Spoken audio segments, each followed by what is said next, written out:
अस्सलाम वालेकुम वरहमतुल्लाहि वबरकातुहू। कैसे हैं आप लोग? उम्मीद है खैरियत से होंगे। अल्लाह ताला आपको खुश रखे, सलामत रखे। व्हाट्सएप पे क्वेश्चन है कि भाई की तरफ से, वो कहते हैं अस्सलाम वालेकुम जी, मैं डिप्रेशन का मरीज हूं, क्या मैं डिप्रेशन वाली मेडिसिन अपने साथ लेकर जा सकता हूं? एयरपोर्ट पर कोई प्रॉब्लम तो नहीं होगा? जो मेडिसिन है उनके नाम भी इन्होंने लिखे हुए हैं। तो मैंने बाद में इनसे कंफर्म किया कि ये जो मेडिसिन आप यूज करते हैं बेसिकली किस तरह की, नशावर तो नहीं है। तो इन्होंने कंफर्म किया है कि ये जो डिप्रेशन वाली मेडिसिन है ये नशा आवर हैं।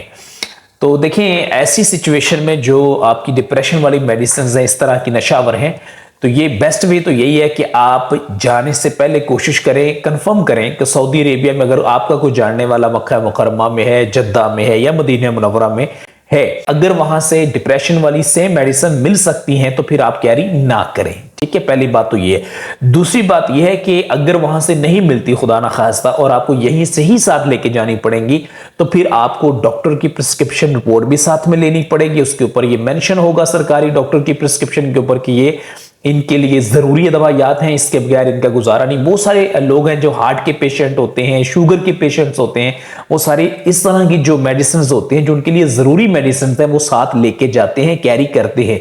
तो ये आप इन दिस सेंस के आप साथ इस तरह लेके फिर जा सकेंगे कि ये आपके लिए इंतहाई अशद जरूरी है। तो इसके लिए बेस्ट वे ये है, जो लोग हज पे जा रहे होते हैं इवन या उम्रे वगैरह पे जाते हैं, तो वो हज डायरेक्टोरेट से जाके जो हज दफ्तर होता है या हाजी कैंप होता है वहां से इसकी अदवायात को जो है वो वहां की जो स्टाफ है उनके साथ एक मरतबा पहले डिस्कस कर ले, क्योंकि मुख्तलिफ अदवायात के जो इंग्रेडिएंट्स हैं वो मुख्तलिफ होते हैं। जो इन्होंने यहाँ लिख के भेजी हैं, हो सकती हैं इसमें कुछ डिफरेंट इंग्रेडिएंट्स हो, जो कल को ये वीडियो देखने के बाद जो बंदा जा रहा है लेके उसकी कुछ डिफरेंट मेडिसिन हो। एक ही बीमारी की मल्टीपल मेडिसिन भी होती हैं, मुख्तलिफ बीमारी के फेजेस होते हैं, उसके अकॉर्डिंग ट्रीटमेंट चल रहा होता है। तो बहरहाल ये एक सेंसिटिव टॉपिक है और वो अदवायात स्पेशली जो सऊदी अरेबिया में जिनकी परमिशन नहीं है वो आपको हाजी कैंप से या उनके दफ्तर से या उनकी वेबसाइट से एक्यूरेटली उसकी इंफॉर्मेशन नंबर 1 मिल सकती है। नंबर 2 ये है कि जो जनरल मेडिसिन होती हैं, जैसे किसी को बुखार है, पैनाडोल व्हाटसएवर इस टाइप की, तो वो तो साथ कैरी कर सकते हैं, उसमें कोई हर्ज नहीं। या जो बहुत ज्यादा भी इवन शदीद बीमार लोग होते हैं, इतनी इतनी मेडिसिन भी लेके जाते हैं हज के दिनों में, कोई प्रॉब्लम नहीं होता। हाजी कैंप में आप जाते हैं, बस उसकी रिस्ट्रिक्शन ये है कि आपने हाजी कैंप में जाना है। वहां से आपको, जैसा कि मैं पाकिस्तान से बात कर रहा हूं, तो यहाँ पे गवर्नमेंट ऑफ पाकिस्तान की तरफ से आपको बाकायदा उसके दिए जाते हैं, छोटे छोटे पैकेट्स दिए जाते हैं, उसके अंदर आपने वो मेडिसिन फिल करनी है और फिर वो सील कर देंगे, फिर आप अपने साथ वो कैरी कर सकते हैं, लेके जा सकते हैं, उसमें कोई हर्ज नहीं। नॉर्मली सारे लोग लेके जाते हैं। मैंने खुद कई हाजियों को मेडिसिन हाजी कैंप में जाके उनको पैक करवा के दी भी थी, कोई बड़ा इशू नहीं है। और ये जो सेंसिटिव है वो सिर्फ ये है कि वो मेडिसिन जो सऊदी अरेबिया की तरफ से नशे वाली इस तरह की अलाउ नहीं है, वो आप साथ कैरी नहीं कर सकते। बहुत सारे लोग क्वेश्चन पूछते हैं कि हम देसी अदवायात अपने साथ लेके जा सकते हैं, तो वो भी आप अपने साथ कैरी उस वक्त तक नहीं कर सकते जब तक आप किसी डॉक्टर की प्रॉपर प्रिस्क्रिप्शन रिपोर्ट नहीं लेंगे। अपने जो भी आपको मर्ज है उसके अकॉर्डिंग जो आपको मेडिसिन चाहिए वो आप उनसे लिखवा के सरकारी दफ्तर से उसके स्टम्प के साथ, जो भी इसकी फॉर्मेलिटी आप जिस वक्त जा रहे होंगे उस वक्त की होगी हज पॉलिसी के, उसके मुताबिक आपको जाना पड़ेगा। देसी अदवायात या इवन देसी चीजें भी कोशिश करें अपने साथ कैरी ना करें।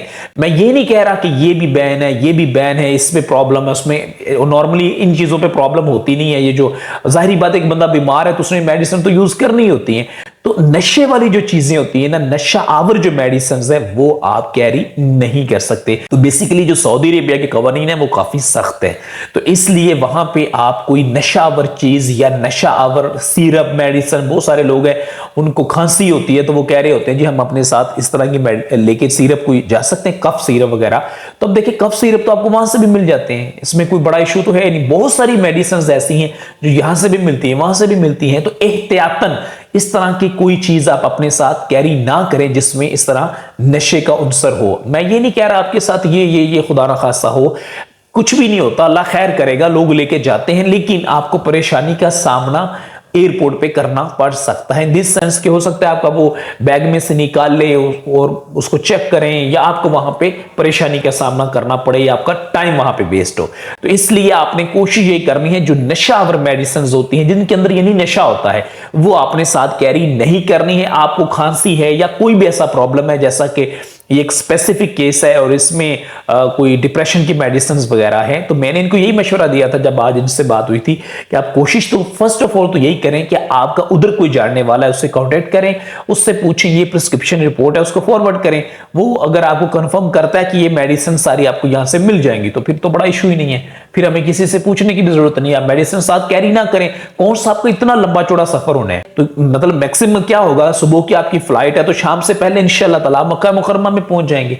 जद्दा से भी मेडिसिन आपको मिल सकती है, नहीं तो मक्का मुकर्रमा में पहुंच के किसी भी फार्मेसी से, मेडिकल स्टोर वगैरह से प्रिस्क्रिप्शन रिपोर्ट आप साथ लेके जाएं बाकायदा, तो वहां से इंशाल्लाह ताला आपको वो मिल सकती है। ठीक है, तो इसी तरह इसी पे सारे लोग क्यास कर सकते हैं। जो दूसरी मेडिसिन होती हैं डिफरेंट डिफरेंट, किसी को सर दर्द का इशू होता है, परमानेंटली सर दर्द होता है, किसी को कोई बलगम वगैरह के इशू होते हैं, किसी बंदे को शुगर होती है, 100 तरह के मामलात हैं। अल्लाह सबको आफियत में रखे, सबको सेहत तंदुरुस्ती वाली जिंदगी दे। और जब आप वहां जाएं तो एक आप एनर्जी के साथ और सेहत तंदुरुस्ती के साथ वहां पे हज और उम्रे के मामलात को मुकम्मल करें। लेकिन ये जो मैं बातें आपसे कर रहा हूं ये एहतियातन मैं आपको बता रहा हूं। ठीक है, मैं कोई स्पेसिफिक मेडिसिन की बात नहीं कर रहा कि ये नॉट अलाउड है, या मैं कोई इसके बारे में बात नहीं कर रहा जो देसी दवाइयात लोग लेके जाते हैं। मैं एक जनरल सिनेरियो में बात कर रहा हूं, बिकॉज हजारों लोगों के क्वेश्चंस आते हैं। एक वाइड रेंज में लोग जो है हज पे जा रहे होते हैं या उम्रे पे जो जा रहे होते हैं उनके क्वेश्चंस आ रहे होते हैं, और ये मेडिसिन से रिलेटेड तो बड़े क्वेश्चंस आते हैं। उसकी बेसिकली वजह ये होती है कि हमारा जो स्पेशली एरिया है, जैसे पाकिस्तान से मैं बात कर रहा हूं, हमारे हमसाया इंडिया है, बांग्लादेश है, इस रीजन से जो लोग, इस पट्टी से जो लोग जाते हैं ना हज पे या उम्रे पे, उनमें मेजोरिटी वो होती है जिनकी एज 45-50 के बिटवीन या इससे अबव होती है। तो इस एज तक जाते जाते बीमार हो जाते हैं, तरह तरह की मेडिसिन खा रहे होते हैं, तो डेफिनेटली फिर उनको इन सारी सिचुएशंस को फेस करना पड़ता है। तो फिर वो लोग पूछते हैं, और आजकल तो नौजवान यंग भी लोग हैं तो तरह तरह की बीमारियों का शिकार है। अल्लाह पाक सबको अपने ज़मान में रखे, इस भाई की परेशानी को भी अल्लाह पाक दूर फरमाए। इंशाल्लाह जब आप वहां पे जाएंगे तो आपका ये डिप्रेशन, ये सारी चीजें अल्लाह की रहमत से इंशाल्लाह खत्म हो जाएंगी। जब आपकी नजर खाना काबा पे फर्स्ट टाइम बैतुल्लाह शरीफ को चूमेगी, इंशाल्लाह ताला आप दुनिया को भूल जाएंगे। फिर जब आप रोज़ा रसूल सल्लल्लाहु अलैहि वसल्लम पे जाएंगे, प्यारे आका सल्लल्लाहु अलैहि वसल्लम की गुंबद खजरा में उन पुरनूर फजाओं को, उन महकती फजाओं में इंशाल्लाह आप हाजिर होंगे, तो आपकी ये डिप्रेशन, ये परेशानी इंशाल्लाह ताला अल्लाह की रहमत से ख़त्म हो जाएगी। तो बहरहाल जब आप जाइएगा, ये भाई भी या जो लोग भी जा रहे हैं, तो जहां अपने लिए दुआएं कीजिएगा, हमारे लिए भी दुआ कीजिएगा। अल्लाह ताला हमें भी वो प्यारा मुकद्दस मुअत्तर पुरनूर जो है मकाम दिखाए, वो दिन लाए जब हम भी हालत हराम में जाने में मक्का मुकरमा जाएं, फिर वहां से मदीना मुनव्वरा सरकार सल्लल्लाहु अलैहि वसल्लम की बारगाह में हाजिर होकर कसरत के साथ दुरूद व सलाम पेश कर सकें। अपना बहुत ख्याल रखिएगा। अस्सलामु अलैकुम व रहमतुल्लाहि व बरकातहू।